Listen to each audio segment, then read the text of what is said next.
हैं, हम सांस ले रहे हैं, हम अपना जीवन यापन कर रहे हैं, हम सबको एंटीऑक्सीडेंट्स की जरूरत है। तो चलिए जल्दी से, मैं उम्मीद करती हूँ कि आप शॉर्टकट में मेरी दोनों जो शर्तें हैं उनको पूरा कर देंगे, कैमराज ऑन करेंगे, हंसते मुस्कुराते हुए चेहरे मेरे सामने लेकर आएंगे और आपके पास पेपर पेन डायरी जरूर होगा। बहुत बढ़िया, बहुत बढ़िया, बहुत-बहुत शुक्रिया कैमराज़ ऑन करने के लिए। चलिए बढ़ चलते हैं आज की चर्चा की तरफ। देखिए, आप सब लोग जानते हैं कि हम सब लोग ऑक्सीजन का उपयोग कर रहे हैं, सब लोग साँस ले रहे हैं, तो जो ऑक्सीजन का हम उपयोग कर रहे हैं, वो ऑक्सीजन हम सबके लिए बहुत ज़रूरी है, हम सबकी ज़िंदगी के लिए बहुत ज़रूरी है। ऑक्सीजन का सप्लाई चलती मिलती रहेगी, तो जीवन चलता रहेगा। लेकिन अगर ऑक्सीजन की सप्लाई में कमी आ जाए या फिर अगर हमारे शरीर के अंदर ये ऑक्सीजन लेने का प्रोसेस में अड़चन आने लगे तो जीवन समाप्ति की तरफ बढ़ चलता है। तो ऑक्सीजन बेहद जरूरी है। जी हाँ, ऑक्सीजन बेहद जरूरी होने के बावजूद हमारे शरीर में कुछ ऐसे प्रोसेसेस करती है जिसकी वजह से हमारे शरीर में कुछ ऐसी घटनाएं होती हैं जो हमारे शरीर के लिए अच्छी नहीं होती। जी हाँ, ऑक्सीजन की वजह से। अब मैं आपको साइंटिफिक तरीके से बताना चाहती हूँ कि होता क्या है जब हम ऑक्सीजन हमारे अंदर जाती है। देखिए, आपके सामने एक पिक्चर है, एक डायग्राम है। इस डायग्राम में आपको दिखाया गया है कि एक मनुष्य के अंदर दो लाल रंग के एरोस जा रहे हैं। इन दो लाल रंग के एरोस दर्शा रहे हैं एक तरफ ऑक्सीजन को और दूसरी तरफ भोजन को। भोजन और ऑक्सीजन दोनों चीजें हमारे शरीर के अंदर जा रही हैं। हम भोजन खा रहे हैं और ऑक्सीजन का हम सांस ले रहे हैं।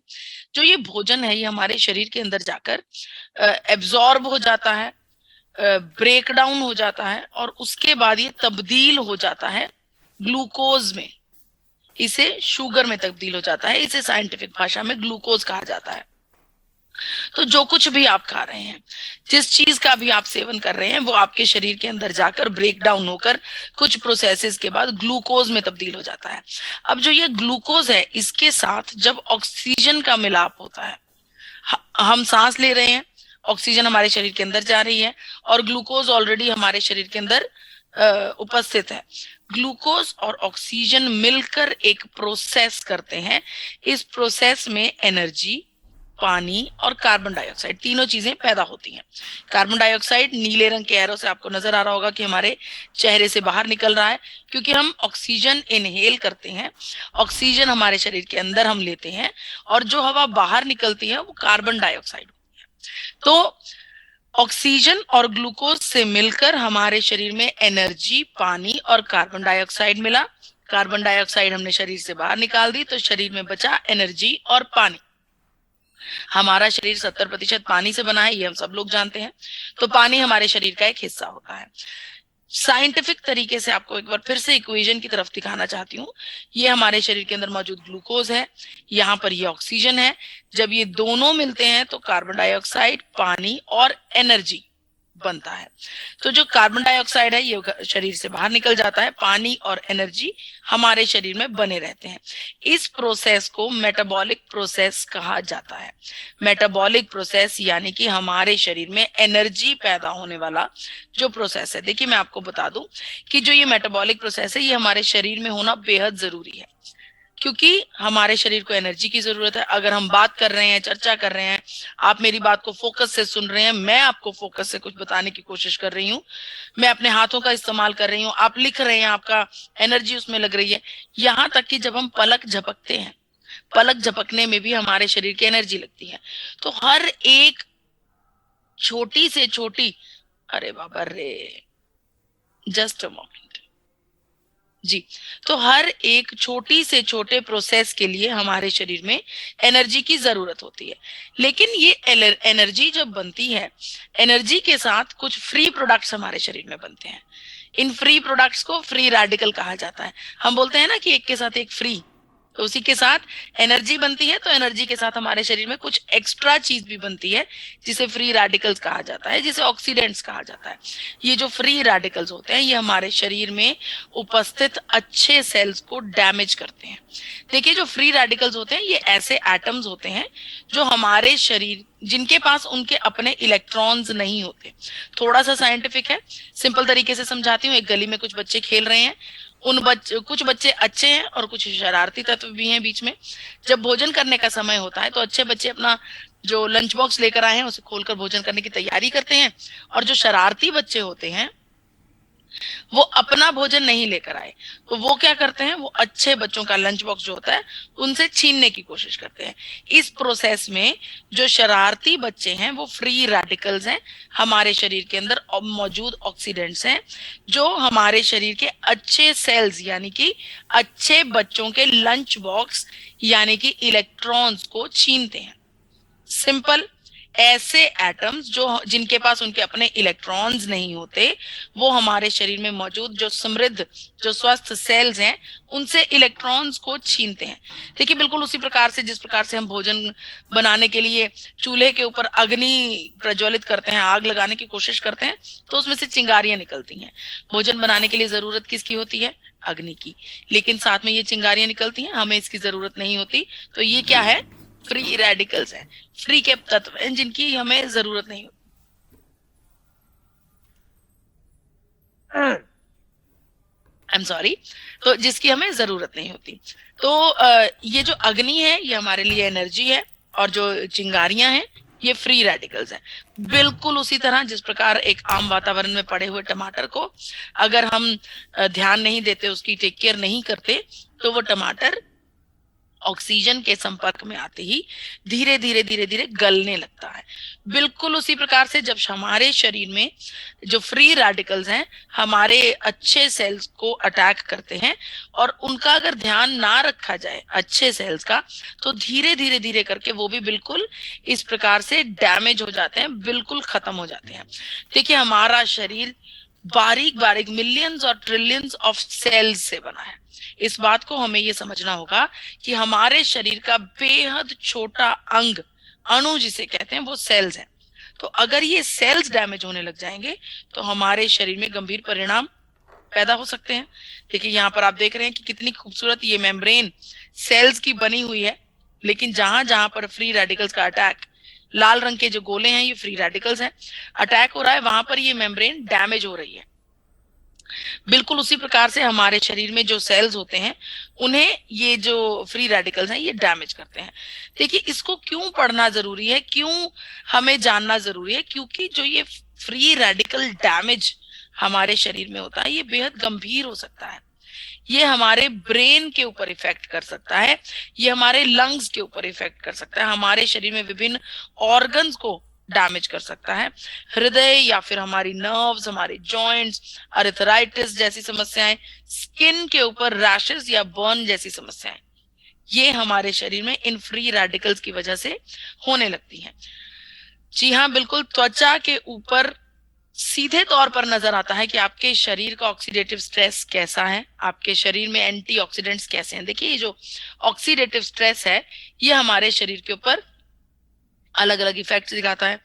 तो कई बार आपने देखा होगा, कई बार कुछ ऐसे व्यक्ति हमें मिलते हैं जिनकी उम्र के मुताबिक उनकी त्वचा जो होती है वो बहुत ही नूर भरी होती है, उसमें बहुत ज्यादा तेज होता है, उनको आपको ब्राइटनेस उनको नजर आता है, ग्लो नजर आता है चेहरे पर। कैसे? क्योंकि उनके शरीर के अंदर ऑक्सीडेटिव स्ट्रेस नहीं है, यानी कि उनके शरीर के अंदर वो शरारती बच्चों की कमी है। अगर वो शरारती बच्चे हैं तो कुछ ऐसा प्रोसेस उनके शरीर में हो रहा है जिसकी वजह से वो शरारती बच्चे सेल्स को परेशान नहीं कर रहे, वो फ्री रेडिकल्स हमारे अपने शरीर के विभिन्न सेल्स को डैमेज नहीं कर रहे। वो तत्व क्या है, वो प्रोसेस क्या है? वो प्रोसेस है एंटीऑक्सीडेंट्स। जब हम एंटीऑक्सीडेंट्स का भरपूर मात्रा में हमारे शरीर में सेवन होता है तो जो फ्री रेडिकल्स का डैमेज है वो कंट्रोल हो जाता है, वो न्यूट्रलाइज हो जाता है। अब इसका मतलब ये नहीं है कि जो फ्री रेडिकल्स हैं ये सिर्फ ऑक्सीजन की वजह से ही हमारे शरीर में जो है पैदा होते हैं। जी नहीं, ऐसा नहीं है। ये जो फ्री रेडिकल्स हैं इनका हमारे शरीर में पैदा होने के बहुत सारे जो है बहुत सारे कारण हैं। सबसे पहले हमने चर्चा करी मेटाबॉलिज्म की, मेटाबॉलिक प्रोसेस की, जिसमें एनर्जी बनती है, उसके बारे में मैं आपको बता चुकी हूँ। डे 3 पर हम ये जानेंगे इन्फ्लामेशन में भी फ्री रेडिकल्स पैदा होते हैं। इन्फ्लामेशन मतलब सूजन। हमारे शरीर में दो प्रकार की सूजन होती है, अंदरूनी सूजन और बाहरी सूजन। ये भी हमारे शरीर में फ्री रेडिकल्स पैदा करते हैं। इसके अलावा अगर हमें सिगरेट पीने की आदत है, अगर तंबाकू की आदत है, कुछ ऐसी बुरी आदतें हैं, तो वो भी हमारे शरीर में फ्री रेडिकल्स को पैदा करती हैं। यानी कि ये जो तत्व हैं, ये जो शरारती तत्व हैं, ऑक्सीडेंट्स हैं, इनकी मात्रा हमारे शरीर में बहुत ज्यादा हो जाती है। इसके अलावा अगर मैं बात करूं तो मोबाइल टावर्स से आने वाली रेडिएशंस, हमारे आसपास हवा में मौजूद वो पोल्यूशन, प्रदूषण, या फिर सूर्य से आने वाली अल्ट्रावायलेट रेज। यानी कि अगर मोटे तौर पर देखा जाए तो करीब करीब हर एक दिशा से हमारी तरफ फ्री रेडिकल्स का अटैक हो रहा है। इनसे बचना बेहद जरूरी है। इनसे बचने के लिए जरूरी है कि जो फ्री रेडिकल्स का डैमेज है उसको कंट्रोल करने के लिए जो ऑक्सीडेंट्स हैं उनकी मात्रा इसके बराबर हो। यानी कि जितना हमारे शरीर में फ्री रेडिकल्स का डैमेज हो रहा है, उतना ही ऑक्सीडेशन हमारे शरीर में जो एंटीऑक्सीडेंट्स हैं उसकी मात्रा भरपूर हो, ताकि उसके डैमेज को कंट्रोल किया जा सके। अब ये तो हमें समझ में आएगा, फ्री रेडिकल्स बहुत ज्यादा मात्रा में हमारे शरीर के ऊपर अटैक कर रहे हैं, जो कि नेचुरल तरीके हैं। सिर्फ एक सिगरेट पीने की आदत को छोड़कर जो बाकी के प्रोसेसेस हैं उनको हम कंट्रोल नहीं कर सकते, वो हमारे कंट्रोल से बाहर है। तो वो जो प्रोसेसेस हैं उनसे बचने के लिए जरूरी है कि एंटीऑक्सीडेंट्स का जो सेवन है, एंटीऑक्सीडेंट्स की जो मात्रा है, जो डोजेज है, वो भरपूर मात्रा में हमारे शरीर में हो। देखिए यहाँ पर एक और पिक्चर के साथ मैं आपको क्लियर करना चाहती हूँ। ये जो हरे रंग का गोला आपको नजर आ रहा है, ये फ्री रेडिकल है, और ये जो पिंक कलर का जो गोला नजर आ रहा है, ये एंटीऑक्सीडेंट्स है। यहाँ पर आप देख रहे हैं जैसे ही फ्री रेडिकल का एक इलेक्ट्रॉन लॉस्ट होता है, एक इलेक्ट्रॉन लूज होता है, एंटीऑक्सीडेंट्स जो कि इलेक्ट्रॉन्स से भरपूर हैं, वो झट से इसका इलेक्ट्रॉन इसको कंप्लीट कर देते हैं, अपना एक इलेक्ट्रॉन फ्री रेडिकल को दे देते हैं, जिसकी वजह से जो फ्री रेडिकल्स हैं, जो ऑक्सीडेंट्स हैं, वो कंप्लीट हो जाते हैं, पूरे हो जाते हैं। जब वो कंप्लीट हो जाते हैं तो वो न्यूट्रलाइज हो जाते हैं, क्योंकि जब वो कंप्लीट हैं, उनके अपने अंग सब, उनके इलेक्ट्रॉन्स कंप्लीट हैं, तो उन्हें कोई जरूरत नहीं किसी सेल को परेशान करने के लिए। बिल्कुल उसी तरह जिस प्रकार गली में खेलते हुए बच्चे जो दूसरे अच्छे बच्चों को परेशान कर रहे हैं, सपोज कर लीजिए, इमेजिन कर लीजिए कि उस गली में एक आंटी घूम रही है जिनके पास बहुत सारे लंच बॉक्सेस हैं। तो जैसे ही किसी शरारती बच्चे को भूख लगती है, या वो किसी अच्छे बच्चे की तरफ आक्रमण करने लगता है, अटैक करने लगता है उसका भोजन लेने के लिए, तब वो आंटी आगे आती हैं और अपने पास जो उनके पास इतने एक्स्ट्रा लंच बॉक्सेस हैं, एक लंच बॉक्स उस शरारती बच्चे को दे देती हैं, जिससे वो भरपेट खाना खा लेता है। जब उसका पेट भर जाता है तो वो अच्छे बच्चों को परेशान नहीं करता। बिल्कुल सिंपल। उसी प्रकार से हमारे शरीर के जो एंटीऑक्सीडेंट्स हैं, फ्री रेडिकल्स हैं, उनके इलेक्ट्रॉन्स की भरपाई एंटीऑक्सीडेंट्स कर देते हैं। लेकिन इसके लिए जरूरी है कि हम भरपूर मात्रा में एंटीऑक्सीडेंट्स का सेवन करें। एंटीऑक्सीडेंट्स का सेवन करें, बहुत सारी नेचुरल चीजों में एंटीऑक्सीडेंट्स हैं। आजकल जैसे ग्रीन टी का बहुत चलन चल रहा है, बहुत से लोग ग्रीन टी का सेवन कर रहे हैं क्योंकि वो एंटीऑक्सीडेंट्स के भरपूर है। इसके अलावा स्ट्रॉबेरीज, ब्लूबेरीज, डार्क चॉकलेट, लाल पत्ता गोभी, हरी सब्जियां, साग, इन सब चीजों का इस्तेमाल जो है हमारे भोजन में हम करते हैं। लेकिन जिस लेवल का डैमेज हमारे शरीर में हो रहा है, उस लेवल का डैमेज इन सब चीजों से कंप्लीट करना जो है थोड़ा मुश्किल है। तो जरूरी है कि हमारे पास कोई बहुत पावरफुल एंटीऑक्सीडेंट हो जो हमारे शरीर में ऑक्सीडेशन के उस अटैक को कंप्लीट कर पाए। उसको देखिए, आप समझ पा रहे हैं कि एक ऑक्सीडेंट को कंप्लीट करने के लिए एंटीऑक्सीडेंट्स के पास भरपूर मात्रा में इलेक्ट्रॉन्स होने चाहिए। तो जब हमारे शरीर में इतनी सारी दिशाओं से अटैक्स हो रहे हैं, तो जरूरी है, ये अंडरस्टूडेबल है, कि जो एंटीऑक्सीडेंट है वो इतनी ज्यादा मात्रा में हमारे शरीर में होने चाहिए कि वो ऑक्सीडेशन के उस स्ट्रेस को कम कर सके, कंट्रोल कर सके। तो जी हाँ, गामा ओरिजिनॉल एक ऐसा पावरफुल एंटीऑक्सीडेंट है जो हमारे शरीर में ऑक्सीडेशन के स्ट्रेस को कंट्रोल कर सकता है। और ये बात आपके सामने में सैकड़ों क्लिनिकल ट्रायल्स हैं हमारे पास, जिनमें से एक क्लिनिकल ट्रायल मैं आपके सामने दिखा रही हूँ। यहाँ पर मरीज के शरीर में ऑक्सीडेटिव स्ट्रेस बहुत ज्यादा बढ़ा हुआ था। जब उन्हें गामा ओरिजिनॉल की डोजेज की दी, डोजेज दी गई तो देखा गया कि उनके शरीर में एंटीऑक्सीडेंट कैपेसिटी बहुत ज्यादा बढ़ गई। जब एंटीऑक्सीडेंट कैपेसिटी बढ़ जाएगी तो ऑक्सीडेटिव स्ट्रेस कम होने लगेगा। ऑक्सीडेटिव स्ट्रेस कम होगा तो आपके शरीर का डैमेज जो है वो कंट्रोल होने लगेगा और शरीर की सेहत जो है वो संभलने लगेगी। तो मैं ये समझ पा रही हूँ, मैं ये उम्मीद करती हूँ कि आप सबको क्लिनिकल ट्रायल का मतलब पता है। क्लिनिकल ट्रायल मतलब जब भी किसी तत्व की जांच की जाती है तो उसकी जांच अलग अलग पहलुओं पर की जाती है। जो क्लिनिकल ट्रायल रहता है वो सबसे अव्वल दर्जे का, हर छोटा टेस्ट करने के बाद जो मेन एक बड़ा टेस्ट होता है उसे क्लिनिकल ट्रायल कहा जाता है, क्यों? ये मानव शरीर के ऊपर किया जाता है और हमारे पास सैकड़ों क्लिनिकल ट्रायल्स हैं जिनमें ये बात साबित हो चुकी है कि मानव शरीर में ऑक्सीडेटिव स्ट्रेस जो है वो कंट्रोल हो गया, वो कम हो गया गामा ओरिजिनॉल के सेवन के बाद। इसके बारे में बहुत सारी रिसर्च स्टडीज हमारे पास मौजूद हैं, ऑलरेडी हमारी वेबसाइट पर हैं। आपसे आग्रह करती हूँ कि हमारी वेबसाइट www.original.in पर जाकर आप इन रिसर्च पेपर्स को, इन स्टडीज को जरूर पढ़िएगा।